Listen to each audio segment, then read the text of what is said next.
the house I shouldn't have entered.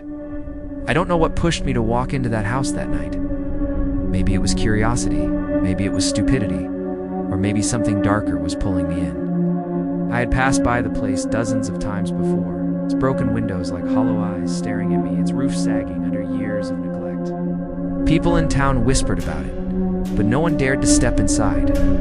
They called it cursed, haunted, dangerous. I laughed it off.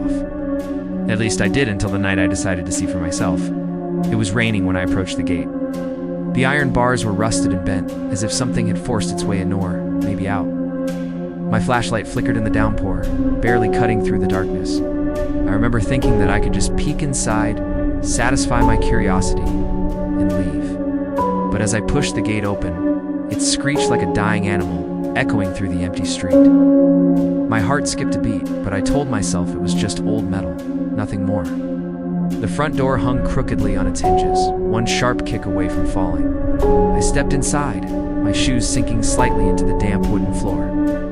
The smell hit me first trot, mold, and something metallic like rust, or blood. The air was heavy, thick, almost alive. Every instinct screamed at me to turn back, but I forced myself forward, whispering, "It's just a house, it's just a house."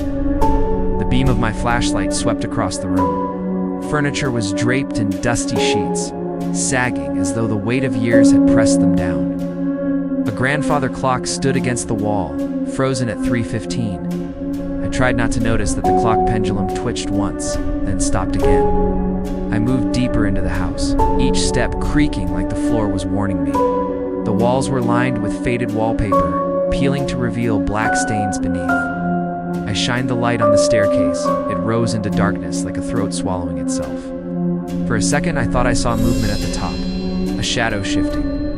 But when I blinked, it was gone. I told myself I'd check just one room, then leave. Just one. My hand trembled as I reached for a door on the right. The handle was ice cold, colder than it should have been. When I pushed it open, the smell of decay rushed out so strong, it made me gag. Inside was a dining room.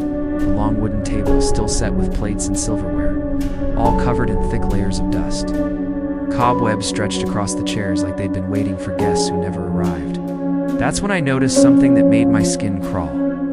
The dust on the table was disturbed finger, streaks dragged across the surface, fresh compared to the rest.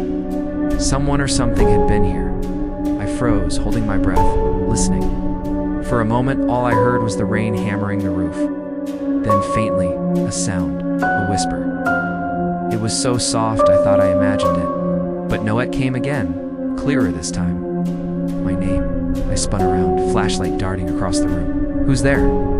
My voice cracked. No answer, just silence.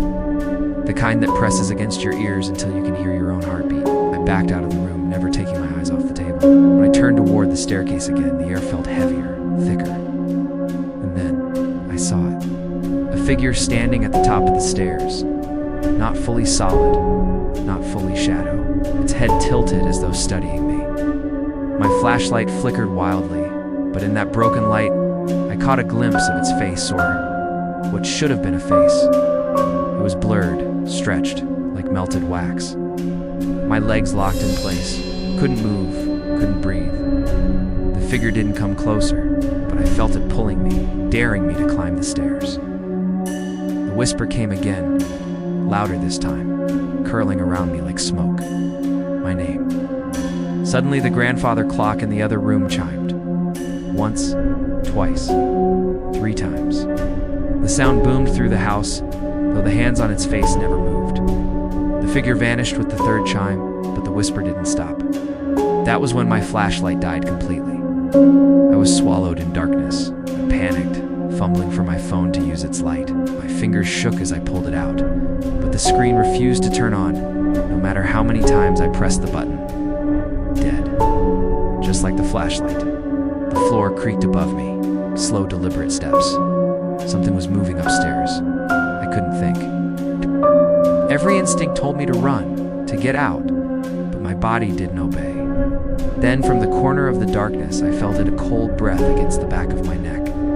I spun, swinging my dead flashlight like a weapon, but nothing was there, nothing I could see. Still, the air around me pulsed with a presence. I wasn't alone. I stumbled toward the front door, desperate to leave. My hands clawed at the handle, but it wouldn't budge. It was stuck, locked, though I'd walked through it freely minutes ago. I yanked, pulled, kicked, but it wouldn't open. The whispers grew louder, circling me, overlapping until I couldn't tell what language they were in anymore. And then, just before I completely lost it, I heard a laugh. Low, guttural, coming from everywhere at once. That was the moment I realized Dai had made the biggest mistake of my life. I had entered the house I should have never entered. Whispers behind the walls, the laugh that chased me from the front door still rang in my head. I stood frozen, clutching the handle with both hands, pulling so hard my arms ached. But it wouldn't open. I had walked in icily, and now the house had locked me inside. I pressed my ear to the wood, hoping to hear the storm outside, some proof that the world still existed beyond this place. But instead, I heard something else, faint whispers, weaving through the walls like veins under skin. At first I told myself it was just wind, but no, these weren't random noises, they were voices. I backed away slowly, my flashlight flickering uselessly, and strained to make sense of them. Dozens of whispers overlapped, some quick, some drawn out, but I caught fragments, words that made my blood run cold. Stay. Stay, leave. Mine. And then one voice cut through the others, clear and deliberate. It said my name. My stomach lurched. Yes. The sound didn't echo like normal speech. It slithered straight into my head. I clamped my hands over my ears, but the whispers pressed on, bleeding through my skull as if the house itself was inside me. Something shifted overhead. 3 slow, heavy steps creaked across the ceiling. I froze, staring at the staircase in the corner. Its wooden ribs rose into shadow, daring me to climb. I didn't want to, but some pelosic curiosity bid dragged me forward. Each step groaned beneath, louder than it should have been, like the house wanted me to know I was trespassing. By the time I reached the landing, the air had turned colder, sharp against my skin. The hallway stretched long and narrow, lined with 4 closed doors. The wallpaper peeled in strips, revealing black stains that spread like veins. The whispers grew louder here, crawling behind the plaster, filling the space between every heartbeat. One word repeated again and again, overlapping in dozens of mouths. Behind, my body stiffened. Against every instinct, I turned. At the far end of the hallway, a figure crouched. It was wrong. It's too thin, too tall. Limbs bent at angles that made my stomach twist.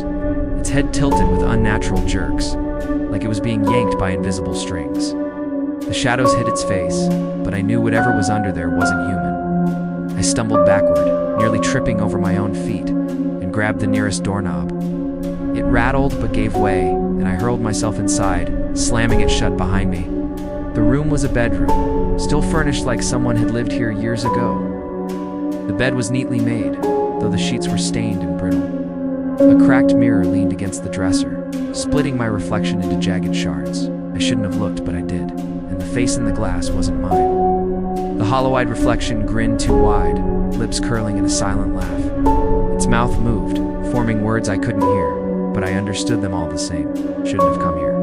A crack raced across the mirror with a scream of breaking glass, and I stumbled back, heart hammering. Behind me, the whispers swelled, climbing higher and higher until they were deafening.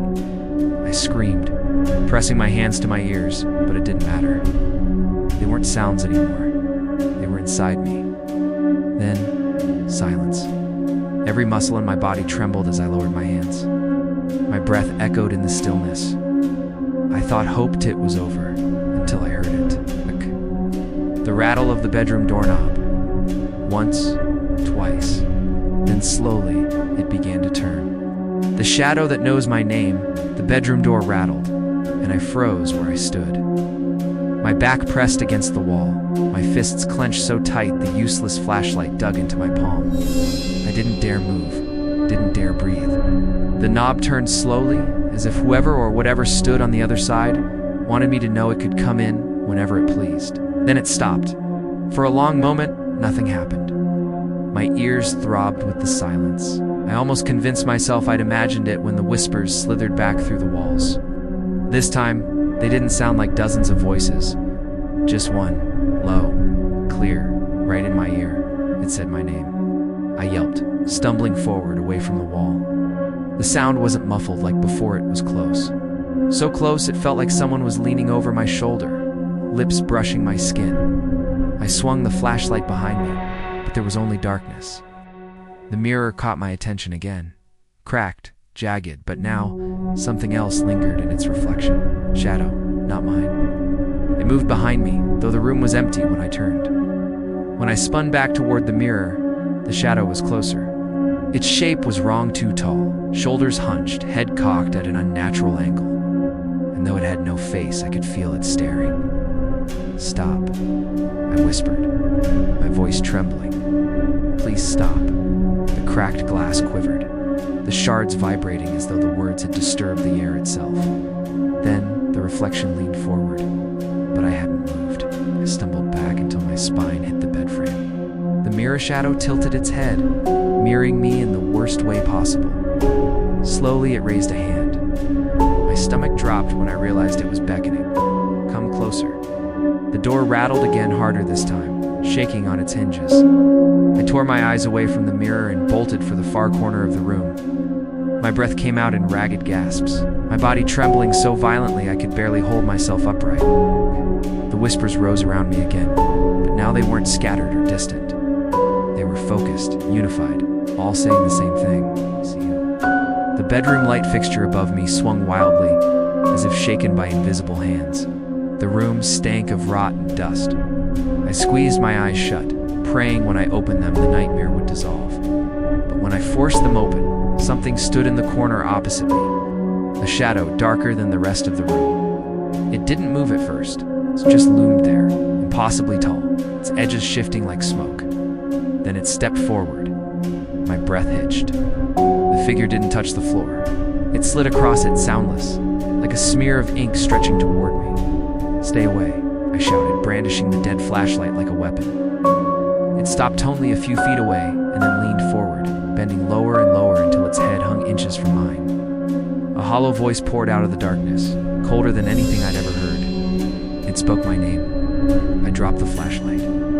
My legs gave out and I collapsed onto the floor, covering my ears and screaming. But the shadow's voice cut through everything. It didn't scream, it didn't whisper. It spoke in a calm, steady tone, like it had known me forever. You don't belong here, but you came anyway. Tears blurred my vision. My whole body shook uncontrollably. What do you want? I choked out. The shadow straightened, its featureless face inches from mine. The air thickened, heavy with something I couldn't name. When it answered, its voice came from everywhere: the walls, the floor, inside my skull. You. The words sank into me like ice water. Before I could move, the mirror behind the shadow exploded, shards spraying across the room. The crash jolted me back into motion. I scrambled to my feet, cutting my hands on the glass, and lunged for the door. It swung open easily this time. Too easily. I stumbled into the hallway, panting, the whispers shrieking around me. Behind me, the bedroom door slammed shut with a force that rattled the entire house. And then I realized something that turned my stomach cold. The whisper that had been following me since the moment I entered wasn't just calling my name anymore. It was mocking me, repeating every breath, every broken sob, every frantic word I had spoken since stepping inside. The house wasn't haunted, Lee. The house was learning me. When the doors refused to open, I ran down the hallway, glass biting into my palms, my breaths ragged and uneven. I didn't care which way I went. I only wanted out. The whispers trailed me like a second heartbeat, sometimes ahead of me, sometimes right at my ear. The staircase came into view. I bolted down it 2 steps at a time, nearly tripping in my panic. The front door waited at the bottom, and for a moment, hope surged inside me. If I could just reach it, maybe I'd be free. I slammed into the door, grabbing the handle with bloodied hands, and yanked. It didn't budge. I shoved my shoulder into it, kicked it, clawed at the locks. Nothing. The door wouldn't move an inch, as if the wood itself had fused with the frame. No, no, no, no. My voice cracked with every failed attempt. Let me out. The whispers rose louder, drowning out my screams. Some were laughing now, high-pitched and cruel, while others murmured words I couldn't understand. My fists pounded the door until they hurt, until the old wood began to splinter, but still it held. I turned to the windows. Maybe I could break the glass. I stumbled to the nearest one, raising the heavy flashlight like a hammer, and swung. Instead of shattering, the pane rippled like water disturbed by a stone. My reflection warped, twisting into something grotesque, its mouth opening wide in a silent howl. The ripple faded, and the glass returned to normal. I staggered back, bile rising in my throat, trapped. Every way out was sealed. The whispers hushed suddenly, plunging the house into a silence so deep my ears rang. Then, a slow creak echoed behind me. I turned. The door to the dining room, the one with the dust-covered table and disturbed finger streaks, was opening on its own. A thin sliver of darkness stretched across the hall. It beckoned like a gaping mouth. I shook my head, backing away. No, I'm not going in there. But the air shifted, thickening, pressing against me from all sides. The house wasn't giving me a choice. The front door behind me rattled once, like it was laughing. The dining room door creaked wider, waiting. My legs carried me forward against my will, each step heavy, sluggish, as if the floorboards were pulling me in. The whispers returned, softer now, weaving together into a single, unbroken chant. I couldn't make out the words, but the rhythm sank into my bones, guiding me into the room. The dining table loomed in the center, just as I remembered. Only this time, the chairs weren't empty. Shapes sat around the table, slumped forward, their outlines faint and shifting, like smoke caught in a draft. As my flashlight flickered to life for the first time in hours, I caught glimpses of them, faces half-formed, eyes hollow, mouths frozen open. They looked like shadows burned into the air, clinging to the furniture. One by one, the figures turned their heads toward me. I stumbled back, slamming into the doorframe, but the exit was gone. Where the hall should have been was nothing but blackness, endless and absolute. "Stop it," I screamed, my voice breaking. "What do you want from me?" The figures didn't speak. Instead, the whispers came from the walls, the floor, the ceiling all around me. "Stay." The chant grew louder, shaking the air. Plates rattled on the table. Silverware clinked against dusty china. The entire room trembled, and the figures at the table leaned closer, closer, until they were inches away from me. My vision blurred with tears. I spun, searching for any way out. That's when I noticed the door at the far end of the dining room. It hadn't been there before. My chest heaved as I bolted toward it, stumbling past the ghostly figures. Their faces twisted, mouths stretching wider, but they didn't follow.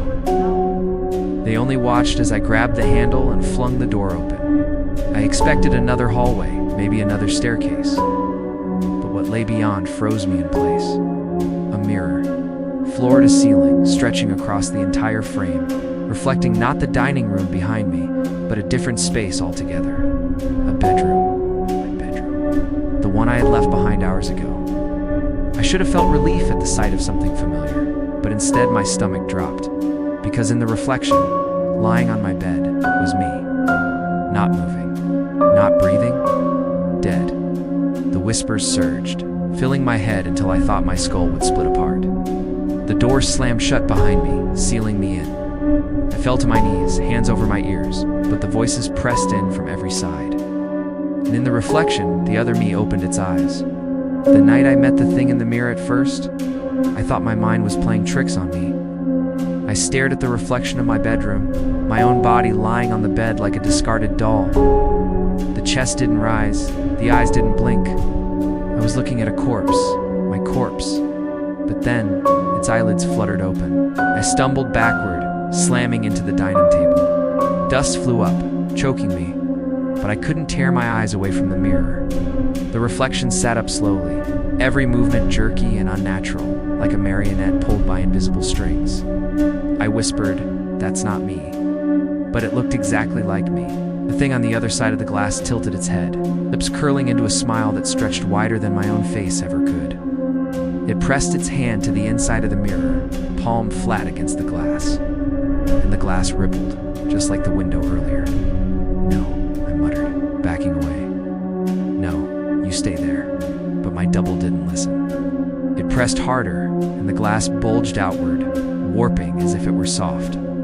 A sharp crack split across the surface.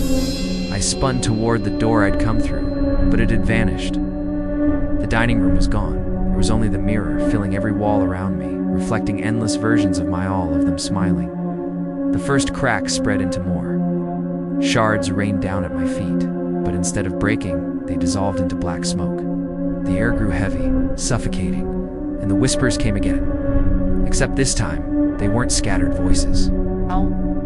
They all spoke in perfect unison. Let it in. The reflection stepped forward. One leg emerged through the mirror like liquid, then the other. Its skin looked wrong, too smooth, too pale like wax. Its smile never faltered as it dragged itself free, landing soundlessly on the floor. I froze, my body refusing to obey the one instinct screaming in my head. Run. It stood in front of me, inches away, my own face stretched into a grotesque grin. When it spoke, its voice was mine, twisted and hollow. You don't belong out there anymore.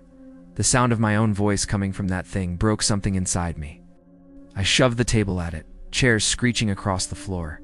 For a moment, I thought it would slow it down, but the thing didn't move like I did. Its body bent unnaturally, folding around the furniture as though its bones were nothing but paper, bolted. My legs finally responded, carrying me blindly toward the far corner of the mirrored room. My hands clawed at the glass, searching for a seam, a door, anything. But all I saw was myself, hundreds of me laughing silently as I panicked. The thing's footsteps were soundless, but I could feel it behind me, breathing down my neck. I spun and swung the broken flashlight with every ounce of strength I had. The metal connected with its skull, and the impact echoed. For one horrifying second, its head caved in like clay. But instead of collapsing, the wound rippled and smoothed back into my own face. The grin widened, stretching ear to ear.